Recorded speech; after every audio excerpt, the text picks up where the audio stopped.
Hey. We're hexes in a cod mask tonight. Basically.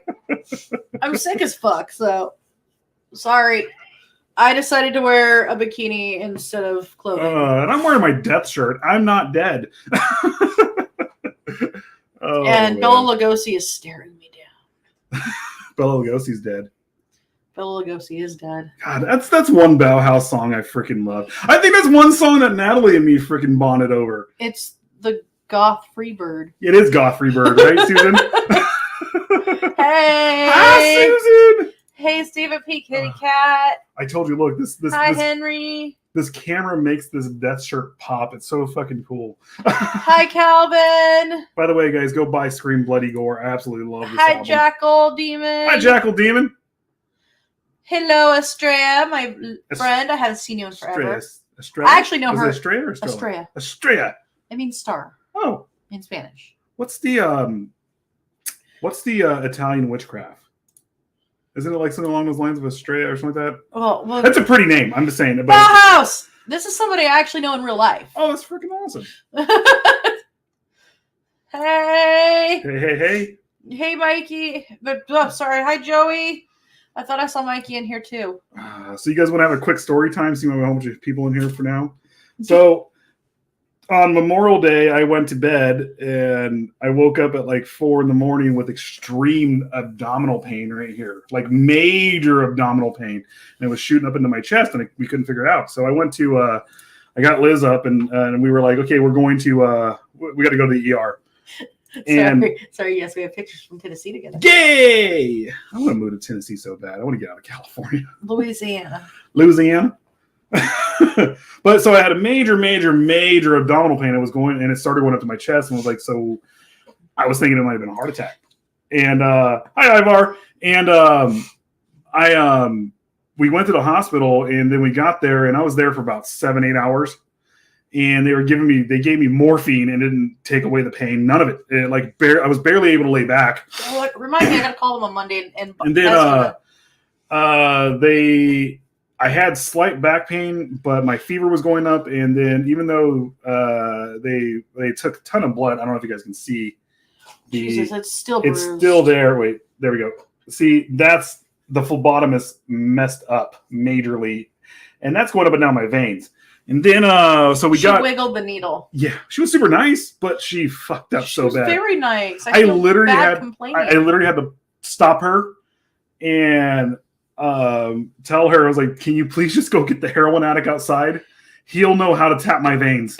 I literally told her, I was like, he has rolling veins. You need to, and my dad's like, all you do is hold down right here. Yeah. For a rolling vein. But so I was in there for like 8 hours. I got home and I was able to go to sleep for a little bit. But my fever kept going up and up and up. And I was like, what the fuck? And the next day, and I had my side because I was throwing up majorly. And they diagnosed me with gastritis, but I was like, I've had gastritis before. It's not this bad. And the next day we go to get my medication or like that because they said my blood pressure was super high and they wanted to make sure to get that down. So we go get my blood pressure meds and my nausea meds to keep me from throwing up, even though I wasn't nauseous, is what they put me on. They fucked up real bad. We go to Kaiser, and Kaiser's my doc. That's where all my doctors are. And they had their pharmacy. I finally convinced him to go. Well, they had their pharmacy and everything right there. And I was like, I just want to go home and go to bed. And they had their pharmacy, and the urgent care is literally right next to their pharmacy. And I go to their urgent care and finally get in to see my doctor. And they turn around and my doctor, within 10 minutes of being there, he diagnosed me with pleurisy, the lining of my lung and my ribs, which is right down here. I could not even stand. Like I had to have Liz walk me around. And the shitty thing is I completely forgot about this. We had crutches in the back of my car from when Liz sprained her ankle about a month ago. But Liz was walking me around, and he diagnosed me with pleurisy. They took more blood, and they're like, well, we're going to see if you have an infection going on here. And immediately they're like, you have a severe kidney infection. And they put me on more IV antibiotics. And then they turn around and they're like, here's some anti-inflammatories. Everything started working immediately and cleared it all up. So that's where I'm at now. So I'm currently fighting with the hospital because he's not paying shit. We're not paying shit. No. And I'm also, that doctor is going to be in a little bit of trouble because he was just standing back there flirting with the nurses. Yeah. While there was a poor guy that was apparently shitting blood. And then there was a screaming elderly man who broke his hip the day before. Yeah. But he had to totally just keep flirting with the nice nurse. The worst part is like the morphine they gave me took my pain down from like an 11 down to an 8. It just made it so I could walk around. The nurses were actually complaining I was way too polite with all this pain. They're like, I can't believe you're in this much pain. But I turned around and got the morphine, and then they turned around and my RN, who was actually super nice and very tended to my needs and stuff like that, came over. He's like, hey, do you want another shot of morphine? I was like, I don't know. I've never. And I said, you probably should. Done this. So they got me the other shot coming. The doctor comes over immediately and stops it. And they did a CT scan and everything like that. They saw that there was no lumps, there was no masses, no nothing like that. Even the infection, I had no kidney stones, no nothing. My heart was actually sounding good, everything like that. And they turn around and they come out and they basically release me. The doctor comes over, we're not giving that shot of morphine. And when my RN started releasing me, I was like, hey, can you read my chart to me, what everything's on there? And the first thing that said THC positive. I was like, oh, the fucking doctor thought I was in here to get pills and to get high. Yeah. I was like, that's exactly what's going on here. We went to the other doctor. I was like, by the way, we did some edibles a few nights ago. Yeah. And, All right, let's get into the saying hi to people. Sorry. Hi, Ivar. Yeah, I know you want out. I don't blame you. Join us in Louisiana. Louisiana. Hello. Hi, Bubba. I don't see you, but I know you're in here. Actually. No, not Mercy Southwest. It was just Mercy. Oh, okay. Well, I thought it was Southwest. No. Mercy Southwest is over here off lockdown. Oh, okay. Either way, both Mercy Southwest and Mercy are fucking terrible. So she chose Estrella to celebrate her Puerto Rican roots, and she comes from a long line of brujas. Oh, nice. We have a ton of I remember when what you call over here? Botanica's in Bakersfield. A ton of them. I actually remember we were looking for her family.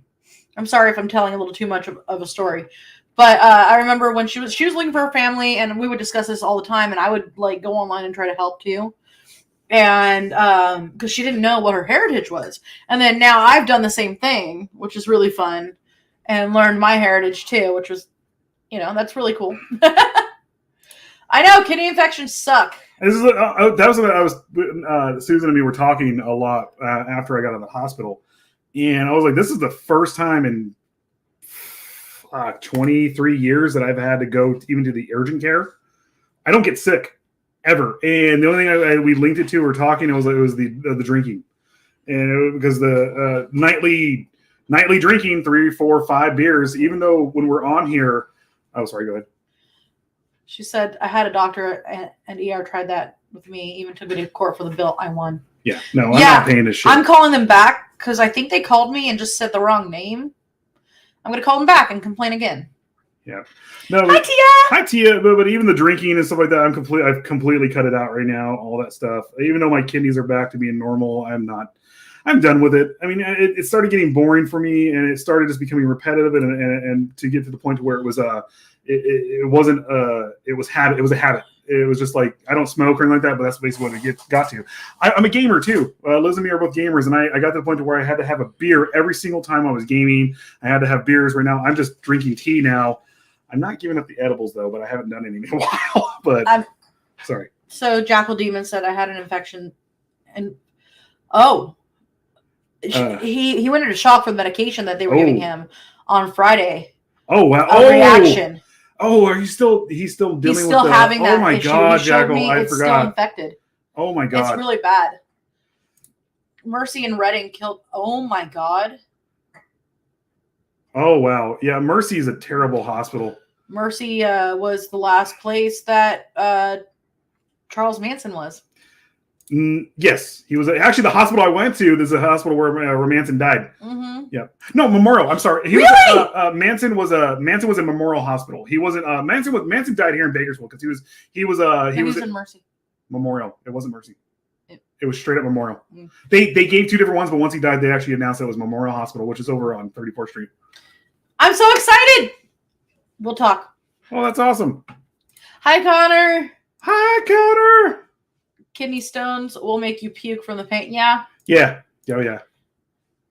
I can never give up swinging. Okay, we're going to get into this finally. Sorry. We had to do story time and why I was gone for so long. And So today we are talking about Randall Woodfield, a.k.a. Randy Woodfield. Randy? This is him. This is him. This guy. Not the other Wandy. Now, the other day when we were in your, when I was in your chat with Corbin, we were talking about how there's a million I-5 killers because I-5. There were like 3 or 4 at the same time. Yeah, the I-5 runs the gambit of from Mexico all the way through California, all the way up through Oregon, Washington, going into Canada. It's a huge freeway, and at the same time, it's really easy, and I hate to say it this way, really easy to pick people up, even in this day and age, and hide bodies, all this other stuff, because there's a lot of farmland that it's attached to. Yeah, sorry. And because at the time it was under a lawsuit, there was no attorney that would go after Mercy. Wow. Mercy's terrible. Absolutely terrible. I am so glad I have Kaiser. Good. I'm glad you're going. Nice. It looks like somebody you went to school with. Yeah, there's 101 kill. There's a lot. Especially with the 101, it's the Ventura Freeway, right? And that everything in Los Angeles, the freeway system's huge. It's amazing to actually see the freeway system in Los Angeles. It's actually that's a porn mustache. He was in the NFL. We're gonna get to it. I think he actually, if I remember correctly, he actually made it to the NFL. He was a football player and everything. Well, so let's get started. Sorry, guys, my throat is just freaking shot right now. So Randall Brent Woodfield is an American serial killer, rapist, kidnapper, robber, and he was dubbed the I-5 killer or the I-5 bandit by the media due to the crimes that he committed along Interstate 5 corridor running through Washington, Oregon, and California. Before his capture, the I-5 killer was suspected of multiple sexual assaults and murders.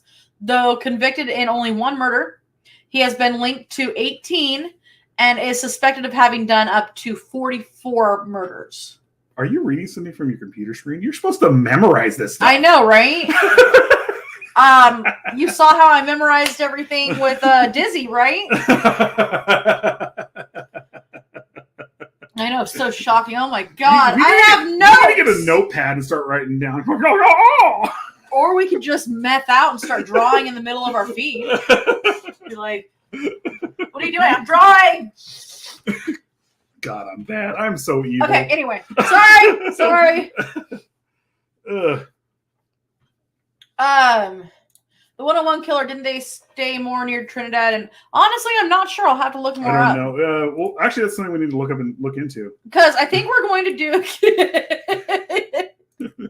I think we're going to do a series of I-5 killers since there's like 3 or 4. Maybe more. There's a lot of them. And he spans, I can't remember his area because we kind of just... I'm feeling a lot better. Can you tell? I feel like shit. Look at this. Got a turkey gobbler. It's gorgeous. No. All right. Anyway. Let's keep going. He was an Oregon native. He was born the 3rd child to a prominent Newport family. He began to exhibit abnormal behaviors during his teenage years and was arrested for indecent exposure while he was still in high school. He did that several times, and you're gonna get right there. Buy my popcorn. Hey.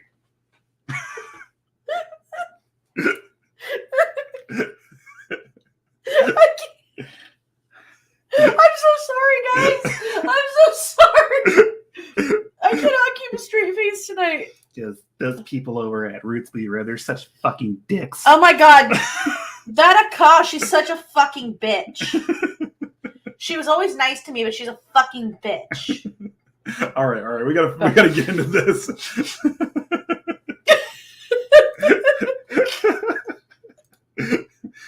I'm sorry not to go off on this. Look how colorful this shirt is. So freaking rad. I'm sorry. Look how colorful this shirt is. All right, views are going to go up now. If you guys must know, I'm wearing a red, white, and blue bikini. America. You don't see the blue because it's on the bottoms. I lost 10 pounds. I mean, other people announce it. So. I changed my entire diet up. We're mostly vegetarian I'm vegetarian right now. Sorry, Frank, her shirt's better looking. Wait. Wait. Stop for a second. Her clothes are better looking on the floor of my bedroom. Wait. Ready? America! Okay. Sorry. It went down, actually. Oh. Damn. Nobody likes Merca. How dare you? It's almost Merca's birthday. They're running back. Those guys are such dicks. I can't argue there. God won't let me feel like Stephen B. Kitty Cat, you're fucking hilarious. when you're allowed to feel your feelings, then you can talk to them again. Oh, Eskimos. Nightly. Dark satin black. Brah. All right. Hi, Dizzy! Dizzy, what's up? Okay, we got to get into this. No more making fun of those fuck faces. Wonder Woman! Oh, I'm Wonder Woman if she ate a blimp. Dizzy, you're awesome. Just want to let you know that, man. You're fucking rad. Oh, okay. Sorry. Adjustment time? See, you bring it. You show your boobs off, Dizzy, and everyone else shows up. I show my boobs off, everyone leaves. I'm having trouble keeping them stuffed in this thing. Okay. All right. Cooking. All right. So. Well, we are having cabbage soup, and my mom is making cornbread. An athlete for much of his life. He actually was a wide receiver for the Portland State Vikings. And then was drafted by the NFL in 74, and he played for the Packers. Yes. But he was cut from the team during training after a series of indecent exposure arrests. Well, okay, the crazy thing is, I don't know if they're going to actually say it in the notes here. He was cut. He was put on suspension for a long time. But what happened is that they actually gave him a chance to stop exposing himself to like women and stuff like that. And he wouldn't stop doing it. So they finally ended up just said, no. We can't have that like Green Bay Packers. I think he was busted down to like the minor leagues or something like that. Did somebody say boobs? Boobs. Sorry, but there's nothing sexy about man boobs. I actually don't have man boobs. I'm just fat. He played for the Packers. The Fudge Packers. Oh my God. Oh, and that's how we get shut down right there. Sorry.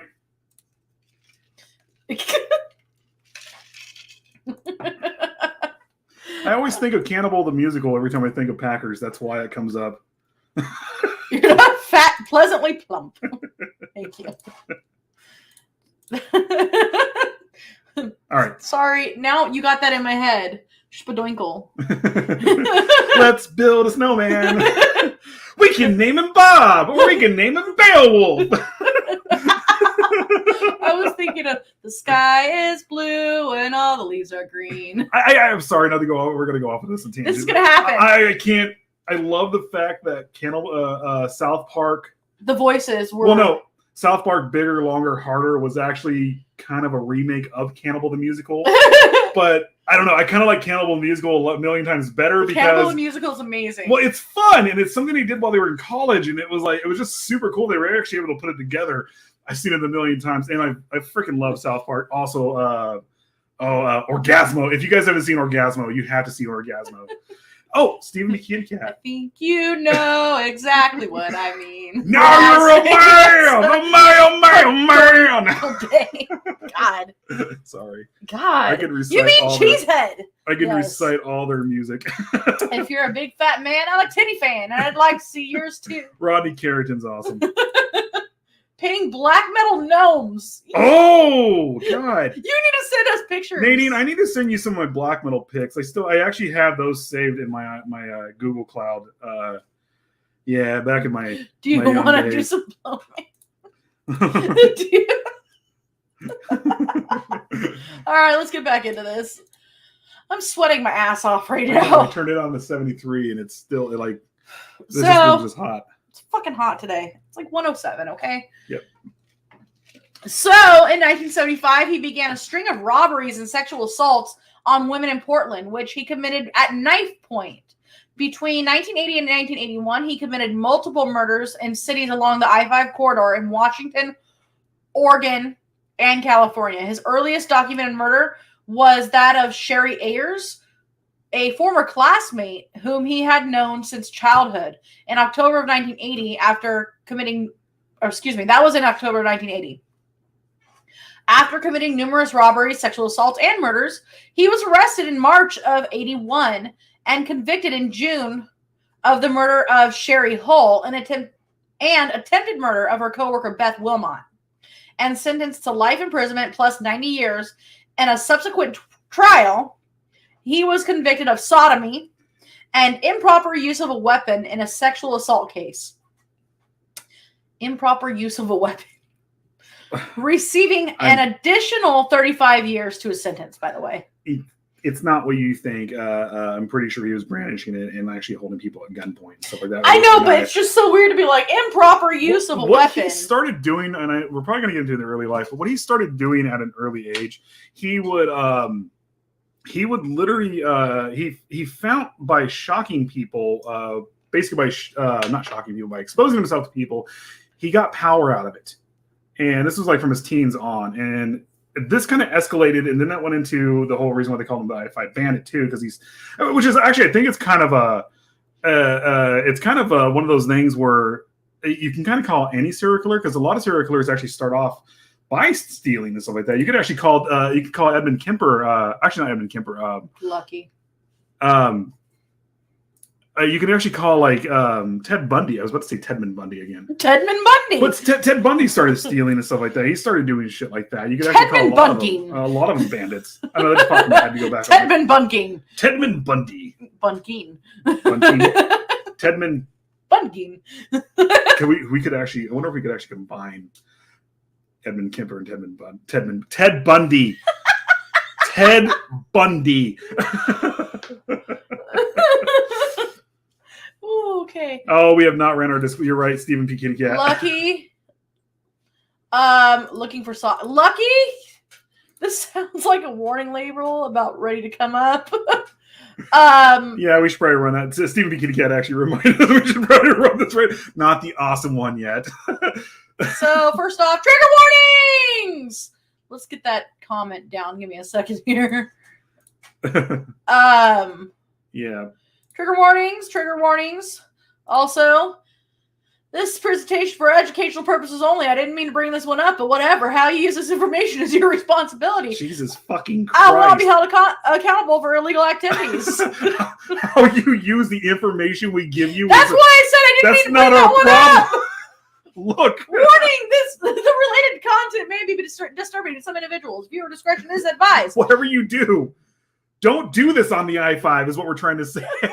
Under the fair use, another author may make limited use of the original author's work without asking permission pursuant to 17 U.S. Code 107. Certain uses of copyrighted material for purposes such as criticism, comment, news reporting, teaching, including multiple copies for classroom use, scholarship, or research, is not infringement of copyright. So take that, Zuckerdouche. I am so willing to get Jella Biafra to do. Ladies and gentlemen, I will pay him an exorbitant amount of money to get him to do this. Welcome to the disclaimer. That's Ladies right. and gentlemen. The disclaimer. This American apple pie institution known as parental discretion will cleanse any sense of innuendo or sarcasm from the lyrics, which might actually make you think and may also insult your intelligence at the same time. I love the Dead Kennedys. The fact that I could probably go on, but I'm going to not. It's supposed to get up to 100. In Indiana? Well. Pace Picante! Sorry, that reminded me of. Next thing they're going to say on gun warning and for external use only. Wait, there's a proper use during an assault? Apparently, he must have just, not held it right, or... He was holding... It's where he did this at. That was their law. He was not supposed to use a weapon to hold people at knife point or gun point or You're whatever. Not supposed to anywhere. You're not supposed to rape people and murder them. I don't know why they focused on the weapon use. Now we have.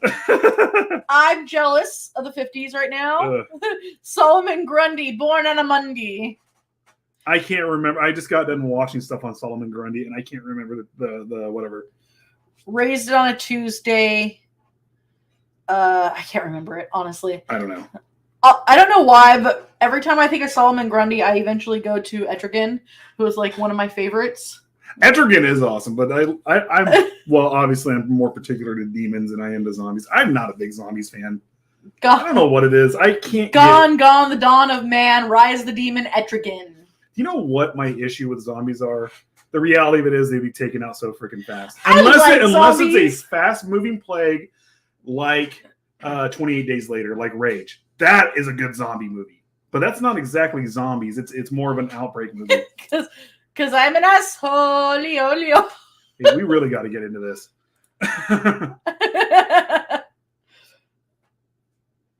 We need to be educated on how not to get caught. That's a different seminar, and that's paid. Okay? No. Joking. No. Joking. Totally joking. I need like something that like I could flash up on the screen that says this was a joke. So Woodfield has never confessed to any of the crimes of which he has been accused or convicted, though he has only been convicted of one murder, one attempted murder. He was linked via DNA and other methods to numerous unsolved murders in the ensuing decades. Authorities have estimated his total number of killings may be as high as 44, and CBS News named him one of the deadliest serial killers in American history. There's more. Let's be real. But he's currently incarcerated in Oregon State Penitentiary. Considering Ivar lives in Washington, and he's seen how with how open the I-5 is. It's very plausible that he has killed a lot more than this. It's the same reason why a lot of people think that Ted Bundy actually killed more than what he did, because he did a lot of the stuff. He went from Washington all the way over to Florida. And with the urge to kill that man had, there's no way he didn't kill along the way. Obviously, he got caught in Colorado, but he still made it to Florida from Colorado after he escaped prison. Oh, yeah. So last night, the power went out for 29,000 plus people here. Yeah, yeah. And they're going, oh, somebody hit a pole. We're like, fuck you. Nobody hit a pole. So let's get into his childhood. He was born December 26, 1950 in Salem, Oregon. That's where my mom lives. The third child of an upper middle class family. His mother was a homemaker and his father was an executive at Pacific Northwest Bell. He has two older sisters, one of whom went on to become a doctor and the other to be an attorney. The Woodfield family was a well-known and respected family within their community. He was raised in Otter Rock, Oregon, which is a small seaside town on the Central Coast, approximately 8 miles north of Newport. Popular among his peers. He was a football star at Newport High School. His childhood, by all accounts, was very stable. He did begin to exhibit sexually dysfunctional behaviors during junior high, and this is actually when he started exposing himself to people in public. While in high school, he exposed himself to a group of teenage girls at Yaquinta Bay Bridge and was arrested for indecent exposure.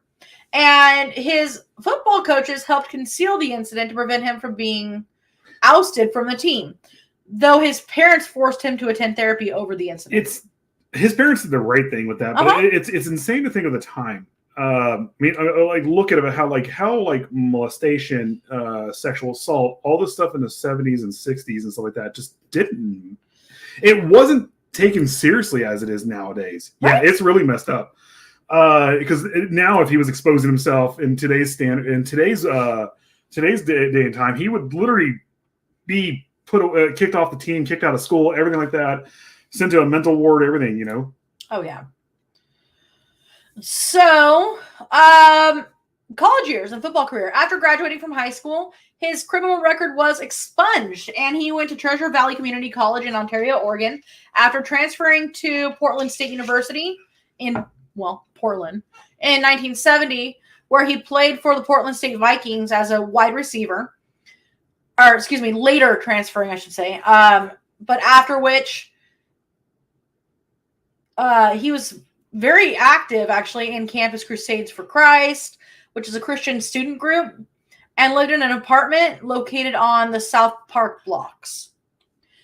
Gary Hamblett, his coach, recalled, when he was with me, he was the nicest, most gentlemanly kid I ever knew. He was quiet and polite. He was hardworking and real coachable. He was being watched. Other teammates and peers called him very soft-spoken and kind of a loner. Didn't have a lot of friends, but did note his athleticism. Despite thriving in college, he was arrested on several occasions for petty crimes. First in 1970 for vandalizing the apartment of his ex-girlfriend. Sorry. Did he set his own shit on fire? Oh. Did he throw a bottle across the screen? We're not even in the same state. I'm going to throw something. I'm just going to laugh at you, bro. So, sorry. Later in 1972 for public indecency. And and that was in Washington State, actually, in Vancouver, Washington. In 73, he was arrested again for public indecency in Multnomah County. I can't. That looks like it's near Mount St. Ivar, Helens. can you help us out with this one? Multnomah. Multnomah? Is that how you pronounce the county? Multnomah? That's in Oregon. It's not Washington. Oh, I thought it was Washington. He's in Washington. No, it says Vancouver, Washington. In 1973, he was arrested. And then again. Oh, okay. In Washington.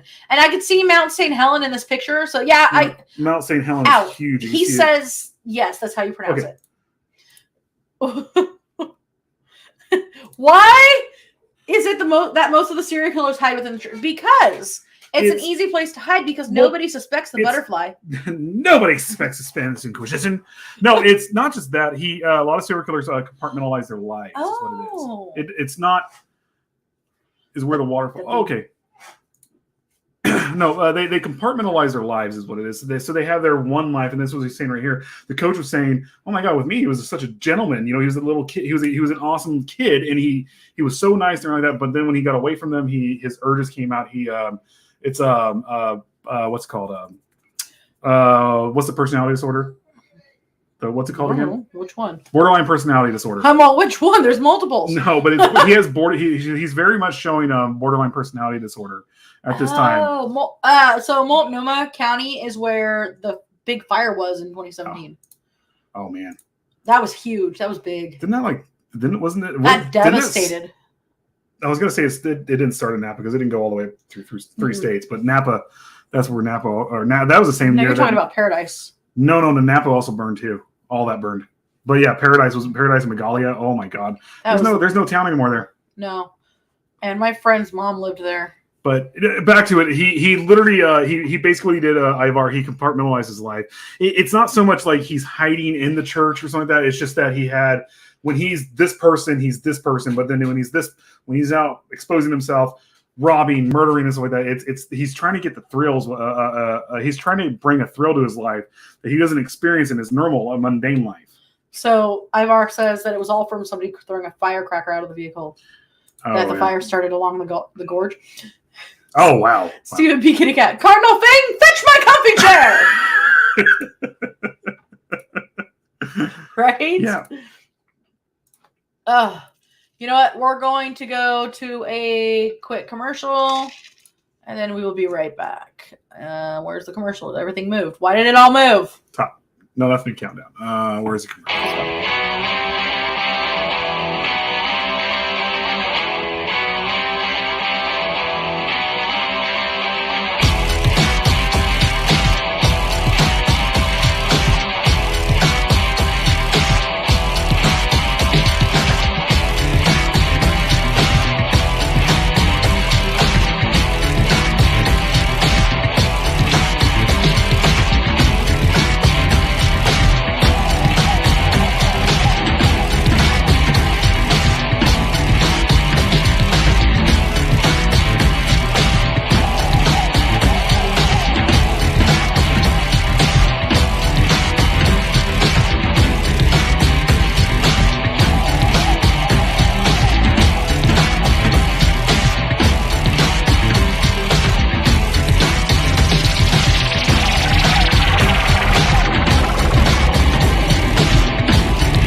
Hey, we're back. Susan said something that I was actually about to say. Yes. Gacy was that way, so was BTK. I was actually going to mention Dennis Rader. The way that they found him was a floppy disk from his church. Gacy was mind-blowing how he was the whole how well he compartmentalized. That also being the union leader that he was, all this stuff, and being a political. I'm not getting into politics, but he was a prominent Democrat. Bundy was a prominent Bundy Republican. Bundy. There was a good Bundy. If he did not, he could have been a senator. No, he could have honestly been on his way to being governor of a state. So no joke. That's what I'm saying. He could have easily been a senator. But Gacy, one of the things is like how much he just hiding the bodies and stuff like that underneath his house is like, dude, you're a construction worker. You have so many other places to hide the bodies. True.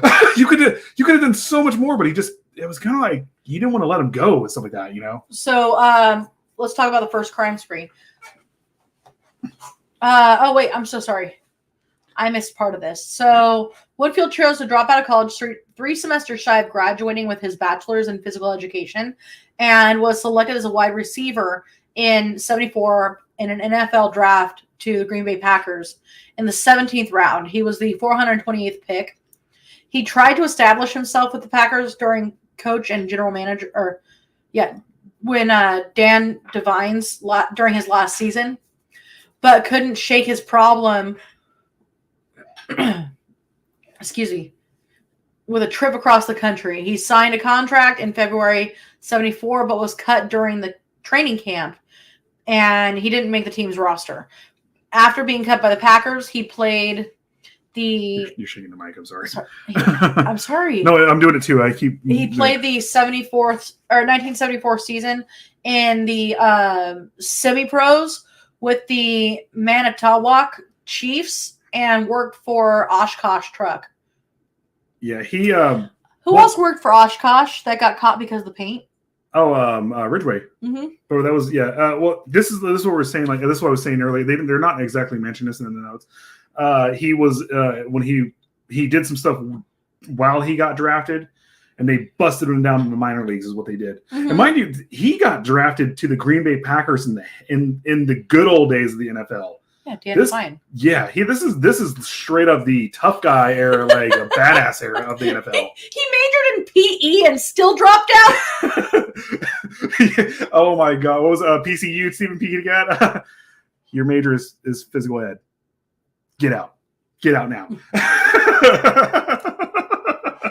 I freaking love PCU. Play Metallica and they will come. A similar arrest in Portland earned him more suspended time in June '73, and in '74, after a dozen flashing incidents called unwelcome attention to him, the Packers finally cut him from the NFL altogether. That's what I was saying. Like he was, the Chiefs were. He was still there. He was still on their roster. They were giving him a chance to go through therapy, to go through all this other stuff, because even at the time the NFL was like, we don't want this heat. You got to go get right, and then you can come back and play for us. But as we've seen with the NFL over the years, from multiple players, especially with what's his face from the Pats, Aaron Hernandez. Yeah, Aaron Hernandez was a serial killer before he even went in. And he still was showing signs of it. And at first, they were trying to blame it on concussions. It was no, it wasn't that. He was a serial killer prior to this. No, he was a serial. Yeah. Yeah.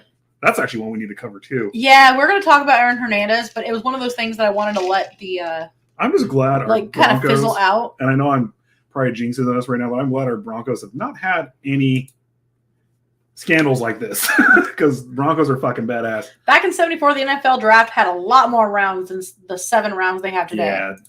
Jesus Christ. Can you imagine that, Stephen P. Back in the day, which Raider was it that literally had his thumb ripped off in the middle of the game, and then all they did was tape it back up, and he continued playing. Still and freaking smoking while he was playing. Like that was the good old days of the badass Steelers. I know Don's gonna hear me say this. As much as I talk shit about the Steelers, I've always liked the Steelers. The Steelers, fucking Raiders, and that was Niners. Niners, no, the Niners. Broncos. The heyday. Elway. The heyday of the Niners was the 90s, or no, the 80s. Yeah, that was the 90s. Yeah. That was a badass. But I'm talking about that entire range right there, where there was actually a good 20, 30 years where there were actual good football players, and now we have a bunch of pansy ass kids Not our Broncos. that just whine about I'll say this: money. our Broncos are still fucking tough as shit. They don't really play for the love of the game anymore. It seems they just want to whine about. I didn't get as much money as this guy. And as much as I don't like the Raiders, I went to school with the Cars, and they are a great family. They're nice. They're very nice. I didn't go to school with what's his face though. Derek. He was after my time, and he went to Bakersfield Christian. But I did go to school. He went to Bakersfield. I did go to school with what's his face, who was quarterback of the Texas Longhorns and all that stuff. He was really nice. And then his little brother, we went to a lot of classes together. Hey, what's going on? Sorry, back to. It's sad that it is. It's sad that our military gets paid less than the football players do. And they just run around and get concussions. Mm-hmm. Don't get me wrong, I love football, but still. I know Susan just thinks that it's a bunch of donkeys fighting over a turnip. Okay, we gotta finish this. I guess we're doing a part 2 of this. We are. So, woo! So, Woodland left Wisconsin in late 74 and returned to Portland, disgraced by his failure to maintain his football career. In early 75, several Portland women were accosted by a knife-wielding man forced to perform oral sex. Using a weapon in an improper way. Eromatio. And then robbed of their handbags. Law enforcement responded to the string of crimes by having female police officers act as decoys. On March 3rd, 75, Woodfield was arrested after being caught with marked money from one of the undercover officers. Upon interrogation, he confessed to his crimes, blaming poor sexual impulse control, which he claimed was the result of his steroid use. In April 75, he pled guilty to reduced charges of second-degree robbery, and he was sentenced to 10 years in prison. He was actually freed in 4 years in July of 79. He wasn't wrong on the impulse control. He was showing signs of this before football, so I don't think he can blame concussion on frontal lobe damage and stuff like that. But being that he obviously is borderline personality disorder, he had no impulse control. That is very true. Sorry. Meals and turnips! Meals and turnips! Oh my god, my nose. Okay, so let's get into his first murders. On October 9th, 1980, Sherry Lynn Ayers, an x-ray technician and former classmate of Woodfield, was raped and murdered in her apartment on the 9000 block of Southwest 9th Place in downtown Portland. Her body was discovered on October 11th by her fiance. She had been bludgeoned and stabbed repeatedly in the neck. Ayers was a University of Oregon graduate, had known Woodfield since second grade, having attended all the same schools in Newport. During Woodfield's prior 4-year imprisonment, he and Ayers had actually corresponded via letters. Suspecting Woodfield's involvement in Ayers' family,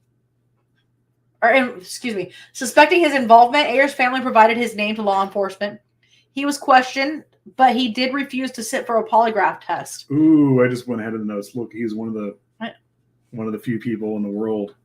So, homicide detectives found his answers generally evasive and deceptive, but because his blood type did not match the semen that was found on the victim's body, no charges were fired. No, he is one, just like what's his face, the Rostov Ripper. He is one in millions where his blood type did not match his semen. Yeah, which is weird. So 1 month later, on the morning of November 27th, which was actually Thanksgiving Day, Woodfield arrived at the North Portland home of Darcy Renee Fix, who was 22, and he was planning to assault her. He had known Fix during college as an ex-girlfriend of one of his close friends, Doug Keith Altig, sorry. And let's try that again. Where are you at? So no, okay, he had known Fix as an ex-girlfriend of a good friend. And Doug was actually at Fix's home when Woodfield arrived. So both Fix and Altigs, God, I can't say his name, were actually bound and shot to death execution style in the home. Oh, wow. It was done with Fix's .32 caliber. This is also another thing too.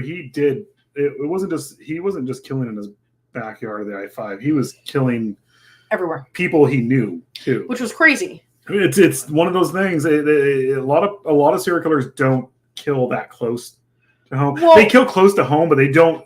They're not going to kill, ex-girlfriends and stuff like that. It wasn't his ex-girlfriend. It was his friend's ex-girlfriend. But I mean, that's still that's one person away from him. Due to his affiliation with Fix, he was again questioned about the murders, but law enforcement found no concrete evidence pointing to his involvement. So, let's see if I can do this. Yeah. We're going to talk about the I-5 bandit robberies. And I'm going to add something real fast. Aha. So, after committing the murders of Fix and Altig, Woodfield began a series of robberies throughout the Northwest. On December 9th, 1980, Woodfield, wearing a fake beard, held up a Vancouver, Washington gas station at gunpoint. I can't. I always, whenever serial killers do stuff like this, or murderers or robbers, they put on the fake mustache. And they actually do this. This is. Did I tell you? I've shown you pictures of the guy I worked with that got fired. Oh, I remember from Back Alley. Because it was from Back. He held up a gas station in Placentia, and all he did was put a bandana, and he was wearing his normal glasses, which were pretty it's the whole logic of it.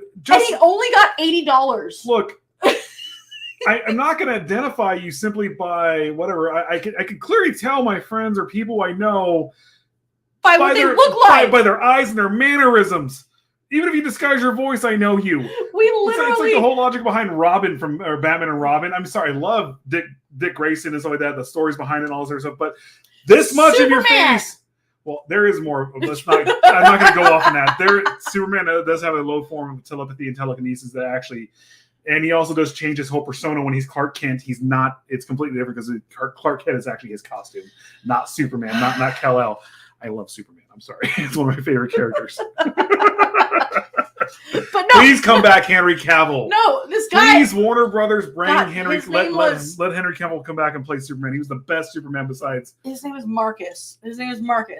And literally, all of us that either worked at Back Alley or were regulars at Back Alley commented on the Placentia.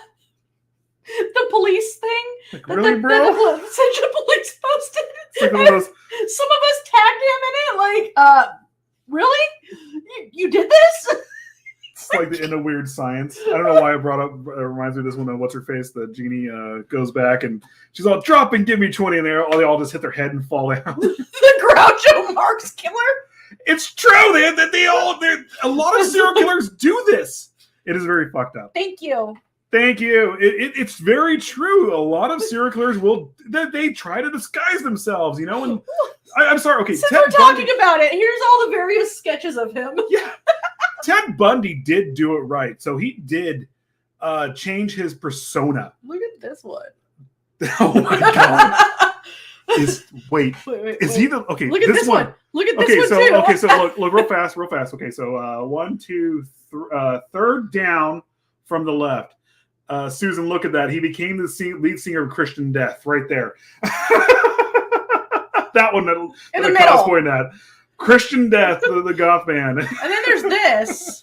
Look at the one in the middle. Killer. The one in the middle. But you can't pass this one. Oh he looks like his name should be Francois.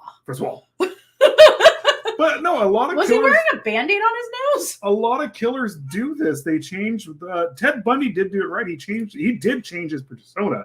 He went from being clean shaven and all this other stuff to being shaggy and everything like that. And he did kind of go unnoticed a little bit because of it. When they arrested him the second time in Colorado, I think he didn't look. He was all unkempt and everything like that. Yeah, that pisses me off. We'll talk about that later. Yeah. Well, there is a chance, Stephen P. Kitty Cat. There's a rumor that they're actually bringing him back because I think there's a big outcry. There's also a rumor they're going to drop Amber Turd. No, they did drop her. Yeah, they did drop her. There any new stuff they caught from the new Aquaman movie? They have they're rearranging scenes to get her out of it. All right, so He was wearing a fake beard when he held up a Vancouver, Washington gas station at gunpoint. In Eugene, Oregon, 4 nights later, on December 13th, he raided an ice cream parlor. On December 14th, he robbed a drive-in restaurant in Albany. He just comes in. During one of the robberies, he wore what appeared to be a Band-Aid or athletic tape across the bridge of his nose. So it was a Band-Aid. Yeah, he tried. Similar to like nasal strips worn by football players. God, what? You know, it'd be awesome if one of these guys. Can we please? Okay, look, I don't want anybody to be killed, but can we at least get a dastardly murderer who's going to dress up with a top hat and a mustache? Ha ha! I am here. I am robbing your money. I'm taking your money from you. Ha ha! And then he just goes off and does his thing. He like was it Dick Dastardly or whatever? Dick Dastardly. What the hell is the bottom one in the medieval night? This one. Yeah. Hold on. Yeah, that's what I was looking at. That one in the middle. The middle bottom. But I still like Francois. Christian Death is my favorite. Look at that shit. He went all goth. Every football player tries to be goth for a minute. Look at that shit. And then this one looks like the Tree Huger bomber. From your pretty face is going to hell. All right. Wait till we get a cosplay person coming. Oh God! Well, isn't that technically what they do? There is a cosplay person who was cosplaying in Canada as no. What's the serial killer? I don't know. No, the series on Showtime where it was Dexter. Yeah, there was the Dexter murderer who was cosplaying as Dexter. Sorry, the Renaissance Fair Slasher. The Renaissance Fair Slasher. I'm pretty sure that guy's gonna get his ass kicked fast. Yeah, Well, actually, we say that. I'm sorry, we say that, but a lot of the serial killers, a lot of them, they're pussies. They're very much pussies. They're with the exception of this guy. He could actually beat the shit out of somebody. So, I forgot where I was. On December 21st, again wearing a false beard, he accosted a waitress in Seattle, trapping her in a restaurant bathroom and forcing her at gunpoint to jack him off. Jesus fucking Christ. By January of 81, law enforcement had dubbed the robber the I-5 bandit. Buy my turkey leg! Sorry. Yeah? No, it was just You tapped me when I went to pull up a comment. Hey, how are you? Hey, Cassandra, what's going on? Haven't seen you for a while. Hello. So by 81, law enforcement had dubbed the robber the I-5 bandit, giving his apparent preference for committing crimes along the I-5 corridor. On January 8th, he held up the same Vancouver gas station again that he had robbed in December, this time forcing a female attendant to expose her boobs while he emptied the cash register. This guy is he's just a bastard, man. 3 days later, on January 11th, he robbed a market in Eugene. The next day, on January 12th, he shot and wounded a female grocery clerk in Sutherland, Oregon. On January 14th, a man matching the description of the I-5 bandit, wearing a false beard, invaded a home occupied by two sisters, aged 8 and 10. He ordered the girls... Okay. Guys, this is a major trigger warning. I didn't actually know about this. Yeah. And I'm sorry. He sexually assaulted them. Mm-hmm. I'm just gonna leave it at that. This is where he started. It wasn't just exposing. This is and whatever else happened. This is where it starts getting to murder and rape. Yeah, he absolutely is. He's very much a dumbass. He's a bastard. Dear lady, methinks it is time that you met your end at the hands of the Renaissance Fair Slasher. So, he actually, so their names were Sherry, or excuse me, hold on. He didn't kill them, by the way. He just sexually assaulted them, which is just as bad at that point. 4 days later, in Salem, a man matching the same description entered an office building and sexually abused two women. Sherry Hull, and Beth Wilmot, after which he killed Hull and wounded Wilmot. These are the crimes he was actually convicted for. Here's the thing with what happened to him. When he went to jail, a lot of killers, when they first commit their crimes or their first rape or whatever, they go to jail. They end up meeting other murderers in jail. They basically tell them, if you want to get away with this, you have to kill them. Because if there's no one there to report it back, there's no one who's going to get you for this. Which is no longer true. And, well, no, but this is what happened here. This is why he was committing stuff like that. He just was willy-nilly doing it. He's just going crazy. So, he, this is actually what he was convicted for, was Sherry Hull and Beth Wilmot. He killed Hull, and he wounded Wilmot, leaving her for dead. On January 26th and 29th, he traveled to Southern Oregon and committed robberies in Eugene, Medford, and Grants Pass. On the latter location, 2 females, a clerk and customer, were assaulted by the robber. So, oh my gosh. There is a lot. Yeah, we can get into the victim. We will go into his... I think I could finish the late murders and go to the arrest and trial next time. Unless you want to do the murders next time. Let's do the actual murders and stuff like that tomorrow night. So these are just the late murders. So tomorrow night we'll be finishing this up, and we will get into his later murders and how he got arrested. Let's get the comments real fast and hang out a little bit longer. So, hold on. I saw agree. The elf did it. The elf did it. On the shelf? Yes. Don't be silly. How could he reach anyone from a shelf? He got tired of being left to sit in the dark. Oh boy.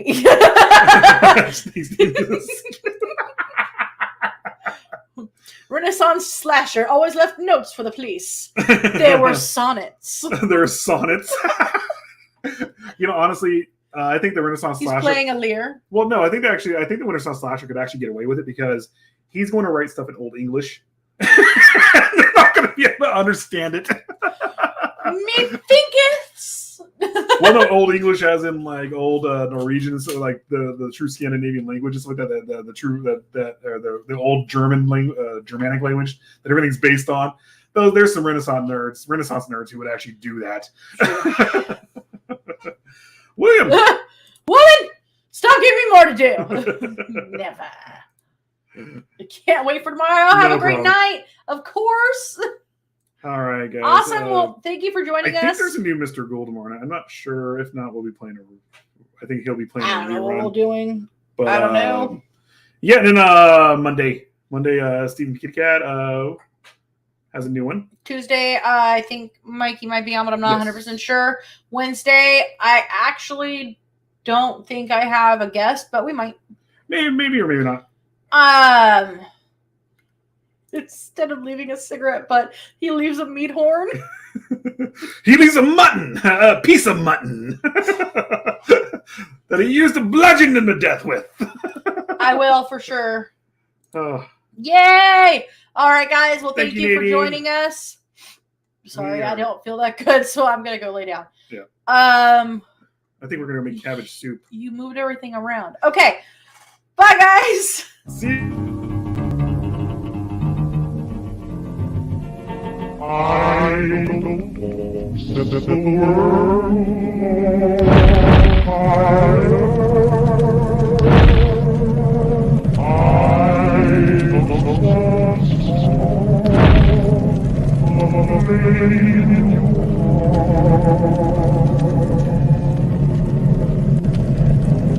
in my